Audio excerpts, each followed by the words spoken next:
నంద్యాల నుంచి పుచ్చకాయ తీసుకొని వచ్చింది. నేను అది రెడ్ అనుకున్నాము, కానీ బట్ ఎల్లో, అదేమో ఎల్లో పుచ్చకాయ అని చెప్పింది. కానీ ఎంత ఎల్లోగా ఉందో చూడండి. అయితే స్వీట్గా ఉందో లేదో తిని చూద్దామండి. ఎందుకనంటే నేను ఇంతవరకు అయితే ఎల్లో పుచ్చకాయ అయితే తినలేదు. రెడ్ అయితే తిన్నాను తప్ప. ఇలా పోయాలా? అట్లా పోయి అదేందుకు మళ్ళీ పని. రెడ్ అయితే తిన్నానే తప్ప ఎల్లో అయితే తినలేదు. చూద్దాము ఇది ఎంత టేస్టీగా ఉంటుందో. ఎల్లో పుచ్చకాయ సేమ్ మన ఎర్ర పుచ్చకాయ లాంటి టేస్ట్ ఉంటుందా లేదా తేడా ఉంటుందా, డిఫరెంట్ టేస్ట్ ఏమైనా ఉంటుందా చూస్తాను ఇప్పుడు. అయ్యో ఇంత పెద్దది ఎందుకు, కట్ చేస్తా, కొంచెం కట్ చేసి చూద్దాం, టేస్ట్ చూద్దాము. వాటర్ కంటెంట్ ఎక్కువ ఉంటుందా ఇందులో? ఎక్కువనే ఉంది. వాటర్ కంటెంట్ కూడా ఇందులో అయితే ఎల్లో పుచ్చకాయలు ఎక్కువ ఉంటుందంట.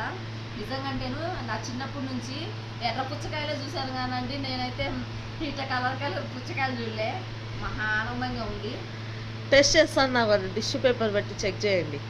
అవును, చెక్ చేస్తానని చెప్పాను కదా. తీయగుందా?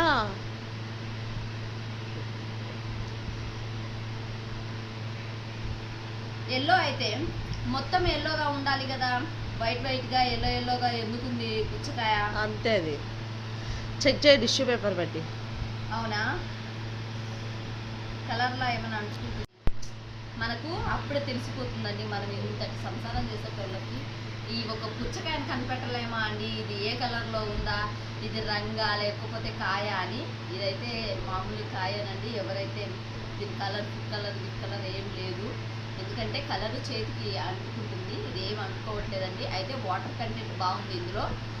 స్వీట్ కూడా ఉంది, బట్ అంత స్వీట్ అన్న అయితే అనిపించట్లేదు. నార్మల్ స్వీట్ ఉంటుంది. యావరేజ్ స్వీట్ అండి. మన ఆ కాయ ఉన్నంత స్వీట్ అయితే లేదు ఇది. అంతే కదా ఇరు? లేదు, అంత తీపిగా అయితే లేదు, చప్పగానే ఉంది. ట్రై చేయండి తెచ్చుకొని. ఎల్లో పుచ్చకాయ మీకు దొరుకుతాయి. కానీ అయితే నాకైతే విచిత్రమే ఈ ఎల్లో పుచ్చకాయ అయితే నాకైతే విచిత్రమే. ఎందుకంటే ఈ ఇయరే ఫస్ట్ టైం వచ్చినాయి అవి. నేను ఎప్పుడు చూడలే ఎల్లో పుచ్చకాయ, ఫస్ట్ టైం ఈ ఎల్లో దట్టి పెల్లో అని ఎల్లో కలర్ చూస్తున్నానండి. అయితే ఆశ్చర్య చిత్రాలు అవుతున్నాయి పుచ్చకాయ చూసి. ఇత్తనాలు వేయి నువ్వు తీసి. వేస్తా చెట్లే వేస్తా, చూద్దాం వస్తాయా రావో చూస్తా. బాయ్.